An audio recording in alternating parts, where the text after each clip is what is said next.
علامہ صاحب یہ بتائیں کہ اس ماہ مقدس یعنی کہ رمضان شریف کی آمد سے پہلے اس کی مبارکباد دینا، یا جس طرح عید ہے، عید کی آمد سے پہلے اس کی مبارکباد دینا، یہ شرعی کیا حکم ہے اس کا؟ کہ لوگ سوشل میڈیا پر یہ ٹرینڈ چلتا ہے کہ لوگ ایک دوسرے کو مبارکباد دیتے ہیں اور کہتے ہیں کہ یہ محبت پھیلانے کا ذریعہ ہے، تو کیا اس کا آپ شرعاً کیا دیکھتے ہیں؟ کیا یہ ایسا کرنا جائز ہے؟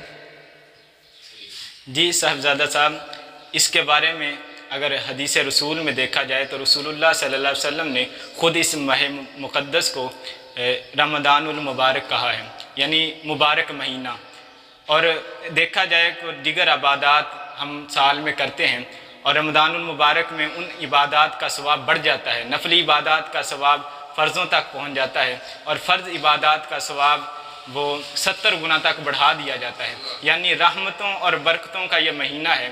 تو اگر اس کے پیش نظر دیکھا جائے تو رمضان کی مبارکباد پہلے دینا، صرف مبارک دینا، یہ جائز ہوگا۔